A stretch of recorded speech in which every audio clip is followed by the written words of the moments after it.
Also, we got a hard stop at 6:45. 6:45. 6:30. I said we do a 30-minute one here, so about All right, let's 6:38. run it. Stop it. All right, so today we got Paul on. Paul, give us a little intro of yourself, where you're at, what you do, and maybe something you do for fun. Big Paulie.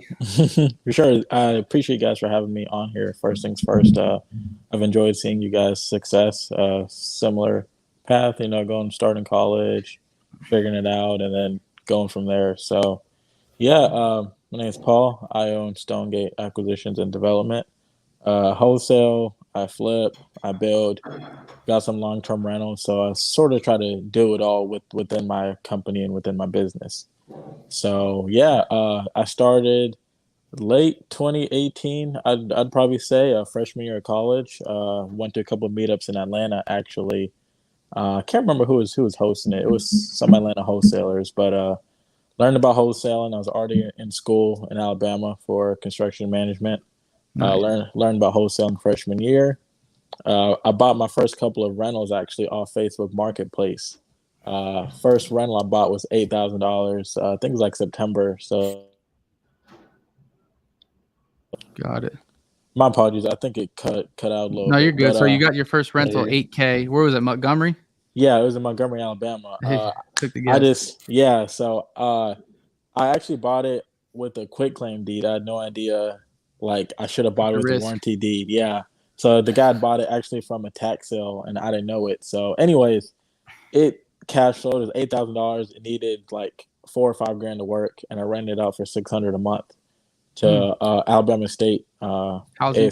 ASU students. So, Oh, really? Oh, nice. that worked out pretty well. I think that paid me like the whole for that semester and the semester after up front.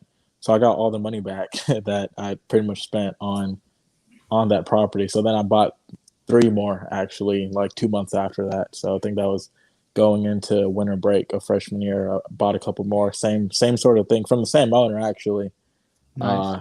He would buy them from tax sales, and then he would put a little bit of work in them, and then I would buy them. So they all cash flowed really well. I already had some money saved up from flipping motorcycles, cars, Yeah, I was gonna whatever it ask you was where you in got high the money. school.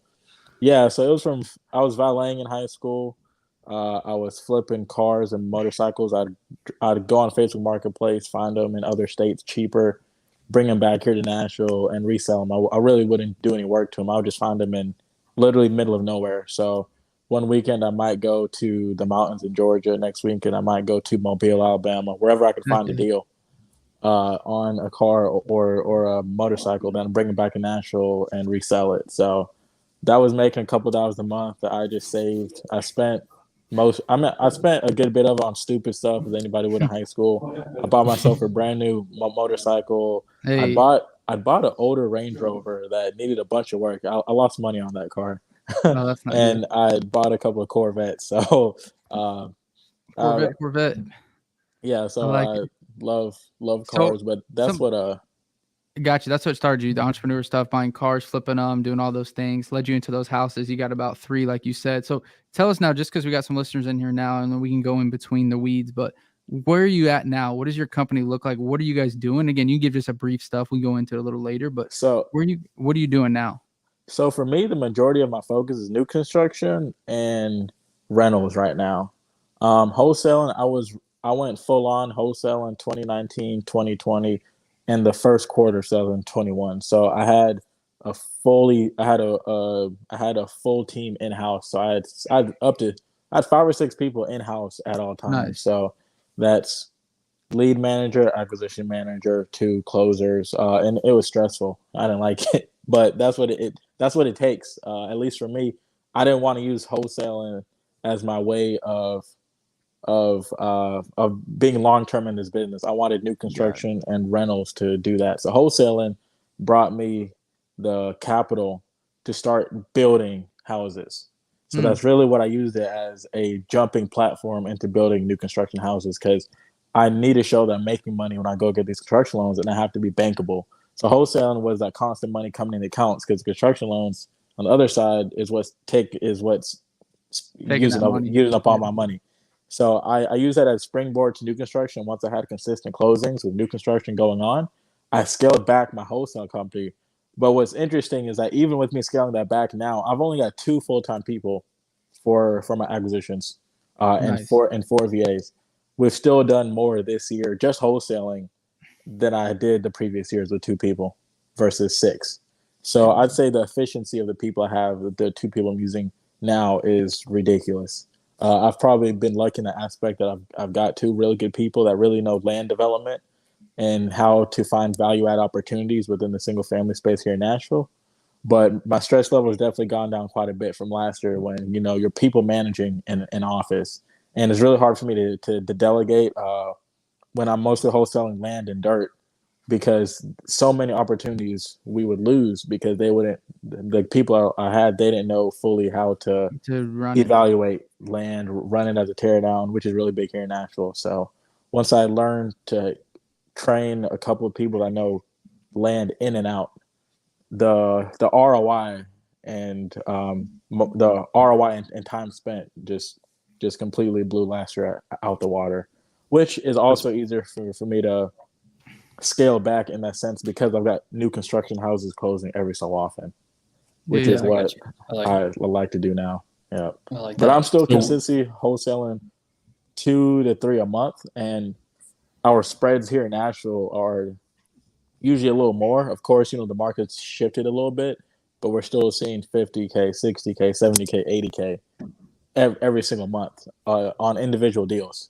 So the spread being really big here in Nashville makes it easier to scale back because you just need to find 2 or 3 really good deals, and you'll be fine for that month. Heck yeah, Yeah. I like that. So big numbers, I like big that. numbers. Chandler, go ahead. What were you gonna say? Yeah, I like that. So Paul, what made you want to get into new construction? Go down that route. On it, honestly, that's where the money was. I was wholesaling a bunch of dirt in 2019, early 2020, and I might have made 10 or 15 grand, and these guys made 150 a house every single time or more, 500 grand on a house, 600 grand on a house. Like it was ridiculous. So that's where the money's at, and I was already majoring in construction management, so I sort of knew that's where I was Heading to. heading to. Yeah, correct. So that's just where the money was. My first builds, I partnered with the builder. I didn't have the tax returns to get a construction loan, but I had capital and I brought the deal. So I put the Mhm. down payment down. He got the loan. I paid the interest, and we split it. Tell us And about that deal, Paul. Tell us the numbers on that. Like, what so was the that situation? How'd you get so the lead and all that good so stuff? yeah, so very first new construction deal was actually off the MLS. Hey, It was so it was an individual lot and 2 lots. They weren't in the same area, but they were the same seller, and it had gone live on the MLS. No one really wanted it because of the price point, mm-hmm. and the area weren't really moving that well. So I hit them about. I think it was listed for 370,000, and then I hit him at 200. I believe I hit him at 270,000, and it was listed at 370, and he ended up taking my offer. Nice. So Pick it I up, was like, 100K. exactly. I think he was getting a little scared. He had a bunch of money out. He just wanted to sell some stuff. So I was gonna wholesale it for 300, and I realized that there's obviously a lot more upside if I stay in the deal. So as a builder, I've already sold several things to before. So he's already made a bunch of money from my deals, and I asked him, hey, Mm-hmm. can we structure a way we can partner on this deal? This is not what I want to do, the wholesaling side. I won't take anything on the front end. I just want to stay in the deal. And he gave me the option of being 50%. I put up the down payment, I pay the interest. And he had took the land down as well. So it ended up working out. So it was 270 Yeah. was the all in was the end price, which is 90,000 per lot. And then we ended up getting construction loan for about 300,000 each. So the construction loan was just under $1 million. I think it was 950 or so. Land was 270. So our pro forma we were all in, including the construction, land, everything, for around 1.3 or so. Mm-hmm. So that's full circle in those projects. And we ended up selling one of the houses for 670, one of the houses for 719. I think the third house sold for like 580, something like that. But Got it. the profit in the end ended up being in the high threes. I like that. So Big we hit. yeah, That's so sick. so it was a really good deal. It was it was actually shovel ready. So we bought it with plans, survey, Nice. everything. So we actually, from the time of buying it to the time of being Yeah, I done, was gonna which say is that. it was actually eight months. Damn. So it usually takes at least that long just to build a house. But from the time we bought it, the time we sold it, and it was on the market, was 8 months total. So it seemed like it went by quickly comparatively to what how long it takes right now. So it was definitely a That's a home run big one deal. right there. Yeah, Yeah, it it's was awesome, dude. definitely a home run deal. We had split it, and I think that was toward the end of 2019, going into 2020. So now I've got two years of good tax returns. Hmm. So that first deal enabled me to now say, hey, okay, now I'm bankable. What can I do? So so from that point on, I transitioned like full on into trying to grow my development business because that's where truly, where I wanted to be at. I'm a general contractor now as well. I'm building some of my own houses as Heck well yeah. as I'm mostly hiring other people to build. I'm building a couple on my own. So Heck that yeah. was sort of where I was headed to, and that's what gave me the springboard to go into new construction, was partnering with somebody who already had previous working relationship with on the wholesaling side.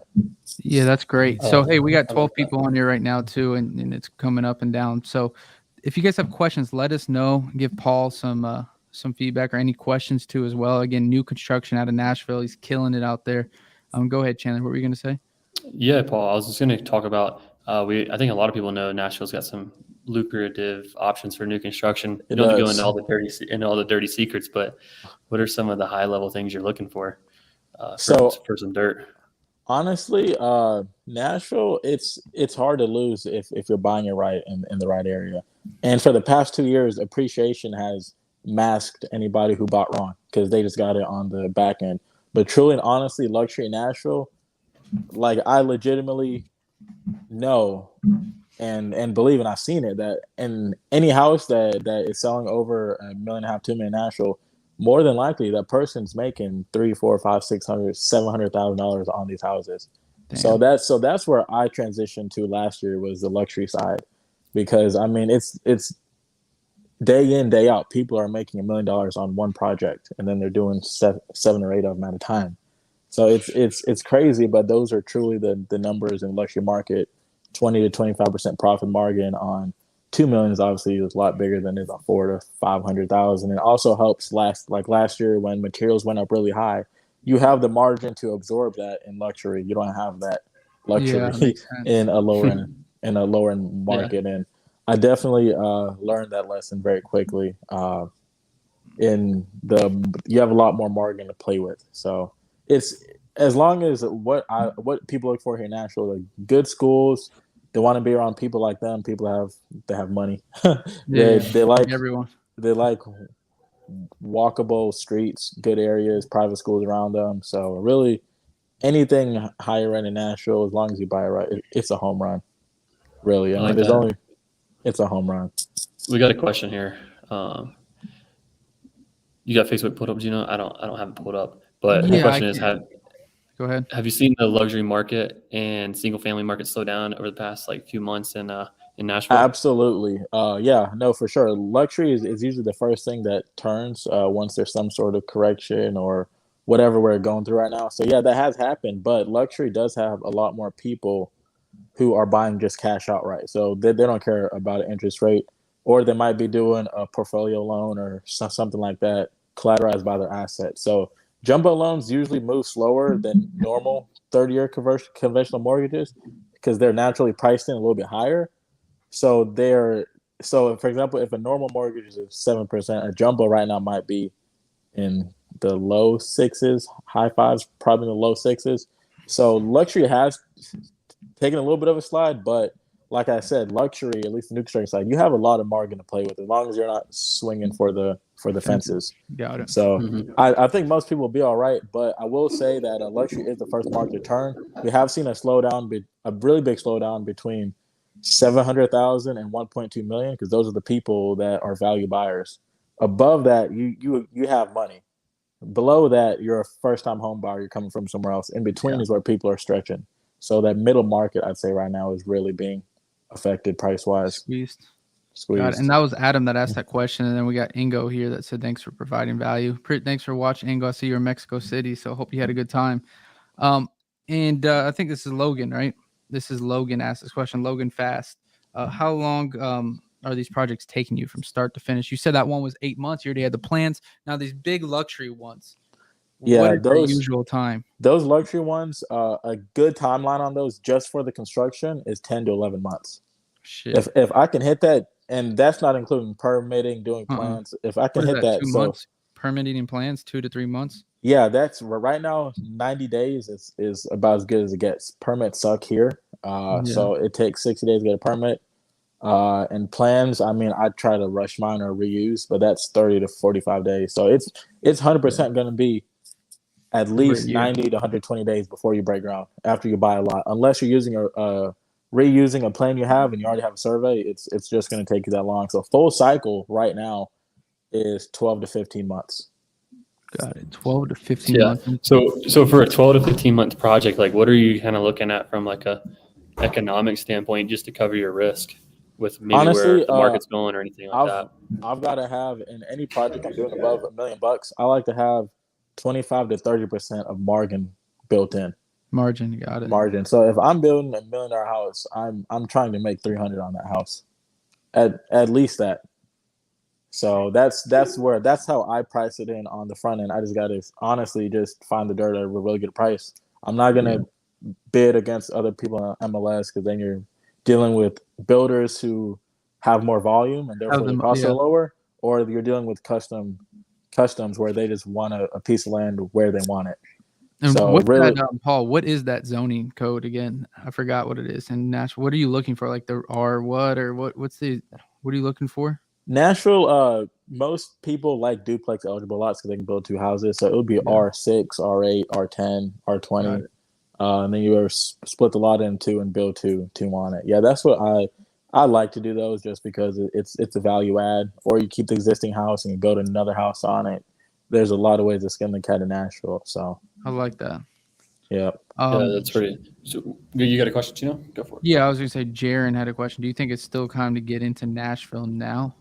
Absolutely, because Nashville is still a bargain compared to other areas. Absolutely, there's a lot of leeway. If it's not the Nashville MSA, it's the surrounding counties around it. Those still have a lot of runway to go. So, yeah, absolutely. I think there's still a lot of emerging markets. I think like we've all been talking about, and we haven't had the podcast in a couple of weeks, but the market is definitely shifting. But the Sunbelt area that was the hottest in recent years is definitely going to slow down. But at the same time, it's still very affordable compared to certain areas like in California or New York that are getting hit the hardest too with affordability, especially with these interest rates coming up. But I agree. And I think long term, from a climate perspective, I think we're in a pretty good spot because we're not right next to the ocean. We don't have wildfires going on all the time. We don't have a bunch of tornadoes. So I think like you said, the Sunbelt area, we're good for now and long term. And Jaron also asked, is there any other markets you're looking to get into for that new construction? Honestly, not yet. I will say Huntsville, Alabama is big on my list right now, at least for a commercial and multifamily. But I don't think Huntsville has all of the same things that you see in Nashville growth-wise. Jobs are great. They've got a lot of big tech facilities being built there. We've got NASA there. And for me, it's proximity. It's less than 2 hours from Nashville. So I can still keep track of things if I did start building out there in Huntsville. So that's next on my list. I think Huntsville is about to surpass Birmingham as the biggest city in Alabama. Really? It's Sunbelt, and there's a bunch of land out there that people are just buying it left and right. Huge tracts. Same way that people were doing that in Nashville 15, 20 years ago. So I think Huntsville has a lot of runway as well, even more so than Nashville, to be honest. So really, yeah. You catch it early. Exactly. Yeah, catch it quick. I like that. Paul, so what are you doing for financing on this? I know you said you're getting construction loans, but they're probably only giving you like a 70 to maybe probably 75%. So I know honestly, we talked about 90, 10%, right? Yeah, was it 90? Yeah, that's the standard. That's one thing that's helped me quite a bit is I'm really good at creatively structuring my financing. that I normally, most of my deals, I'd say 80% of my deals, I do with zero No money out money? of pocket. Yeah. No money. So it's either a bank that's giving me 100% off the bat, or it's a bank that's giving me 90% and I go get a second position for 10%. And I usually lump my interest payments into what I'm asking the bank for, interest reserve, interest carry account. So I'm not out of pocket for the interest either. So that's how I like to do most of my new construction deals is I structure it so that I have as little as my own money out of pocket so I can go buy other stuff. So what does that look like, the second position? So, 90%. So my second positions, I usually pay 15 to 20% fixed. So if I give them 100, I pay them back 120. So they make 20,000, which I usually do it for 9 months at a time. So if that's 20%, for 9 months, that's 25% annualized. Yeah. And the investors that I deal with, they're very hands off. Honestly, a couple of them, I talk to them when I ask them for the money, and I talk to them when I ask where to send your wire when I'm done with the project. Got it. So Do you pay monthly? I do not. I pay when the project is done. Yeah. Got it. Correct. Got it. Good info there. I wouldn't be averse to paying monthly, but honestly, I haven't had anybody ask for that. So really, yeah, you take that then. Yeah, it's good. So like some of the banking relationships, or did you just get connected with one through some of the partners you worked with on some of the earlier deals? Absolutely. So that's exactly what happened. A lot of the partners I've dealt with, they gave me their banking contacts, and then they just took care of me since. So if you had to go from zero banking relationships to having good ones, what would you do? So if I need to do a deal, I would honestly do it with 100% hard money, and then use that to establish myself capital wise, to then go get construction loans. But honestly, banks, honestly, as long as you have 2 good years, I mean, you're solid. I mean, as long as you show you make money for 2 years, you can show a loss every year after that. They just want to know that you have, something. And I will say, I mean, at least for me, it hasn't been terribly hard getting financing up to, I'd say, $1.5 million on an individual project. After that, it's a different story. But I really haven't had much trouble for the standard cookie cutter 1 and 2 build type stuff here in Nashville. Interesting. So we got another question here. Trying to see who asked it. I'll pull it up. So I'll read it while you figure out who asked it. So what do you look for in an area or in your numbers to know a neighborhood or a city is good to go? Jaron again. Especially if there isn't a new build already on the street. Honestly, so how are you comping?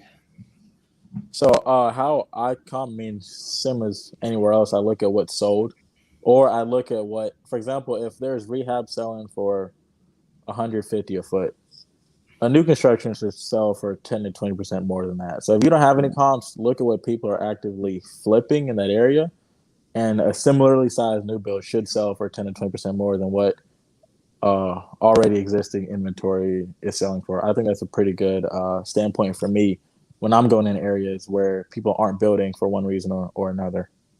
Mm-hmm. So for some of these luxury builds too, just to add on to this question, what are you looking for as far as location? I know you touched on it a little bit earlier, but just to add on to this question. So honestly, location-wise, I look for certain school zones. Certain people like being in priority school zones just because they're rated higher than this, or they might have a lottery system to get in this school. So schools is one of the most important things. I don't like lots that have contour issues. I like lots that are flat. They don't have anything crazy going on. There's no stream. There's no buffers. Stuff like that. So honestly, the areas that I look for are the hottest areas in Nashville. So Green Hills, Brentwood, Belmead, which is similar to Atlanta, like Alpharetta, Buckhead. It's those type of areas. Yeah, where every single house in that neighborhood that isn't new construction is a teardown. So those sort of areas, I look for the ones where people are already turning over. So it might be a neighborhood of 1 acre brick ranches that are being torn down into, new builds. 2 duplexes or something. Yeah, luxury new builds. So wherever there's movement going on already, that's where I would like to be at. I like it. Yeah. And so so tell us this. I know we got about 5 more minutes left. What is it looking like for you, this business? You don't have to give exact numbers, but what is your usual now? I mean, how many deals are you doing per year with those margins? So I actually did a little deep dive into this a couple days ago, but year to date so far, I've done 62 deals, Yeah. and that includes my new construction closings and whatnot. So that's what I think that's average is like maybe six. Is that 6 a month or so? 5 to 6 a month. So that's wholesale, flip, and new construction combined. So that Yeah. this year, I mean, it's been I'm in my scaling and growth phase as well, but this year has been really good. Probably I'm trying to shoot to be around 3.2 by the end of Heck this yeah. year, which I think is 100% achievable. So Heck yeah. I like that with a 2-person team too, right? yeah, so that's so my 2-person team is solely acquisitions. They have nothing to do with the development side. The development side is what I solely deal with. Heck yeah. And so again, tell me just, I want to go over it because you said you're marketing, and I mean, you tell you have 2 acquisition managers, but what are you doing for marketing? Like, how are you marketing? The biggest thing for me marketing, I guess I might have to thank you for that. Launch control. Hey, SMS SMS brought me my biggest deals. Oh yeah, SMS brought me my biggest wholesale deals this year. hell yeah. I closed a land deal that double closed on for 400. I'm about to double close one next month for 190. Yeah, I've look at got that. flips for 90, 100, stuff like that. So I'd say launch control definitely, and it's the easiest to manage. But other than that, I don't do any PPC. I've done direct mail. I did 2 or 3 campaigns. I did make my money back, but it was Yeah, yeah. it Not takes super true. time with direct mail. So I'd say calling and texting. It's a usual. We also door knock. We Nice. certain areas where we really like stuff, we'll just go ahead and door knock them. People are really friendly here in the Nashville MSA, so I've never Yeah. had much trouble door knocking, especially in the luxury areas. I think people actually kind of prefer that. So Yeah, more face-to-face interaction. exactly. I like Chandler, what that. else? Yeah. I like that. My only other question that I had on that, just to carry off the launch control, was: are you just texting like normal list, or are you just pulling something specific, or how So are you? in Nashville, I don't narrow it down. I really don't. So I've got 2 lists because I think launch control changed the way they do follow ups. So I've got 2 lists. I've got a list for land, and I have a list for houses, and that's literally it. I like that. And then we run through them. So Keep it simple and sweet. exactly. So Paul, just while we're wrapping up here, what's one thing specific to like land, new construction that you have some that you want to leave the listeners with? Like, what's one good tip when dealing with new construction or any of these land deals that they could start learning or trying to do? Learning what entitlement is, and how to rezone properties can make you a lot of money. And that's the biggest thing that a lot of people. I mean, people hear people doing land flips and this Yeah. acres they sold this, but like there really is a lot of money in just entitling land, or honestly, in the presentation. Like if I have a piece of land that's commercial, and I present it as a storage facility to build a storage facility, that might be lowering your buyer base. If I got the same piece of land, same zoning, and I present it for townhomes, people are gonna eat that stuff up. So I mean, I've got a deal Yeah. is that people were just selling them the wrong way. They were selling them to build flats or a hotel or something. I was like, oh Mm, well, highest and best is townhomes. So I like that.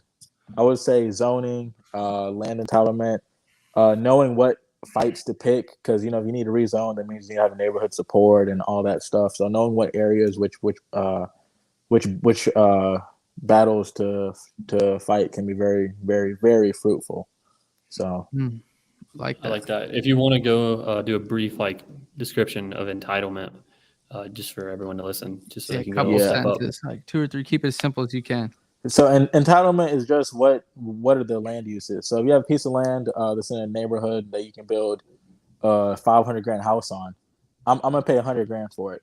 But if I rezone that so I can build 4 houses on it, I'm gonna pay 400 grand for it. Nothing changed about the land, but what its use is.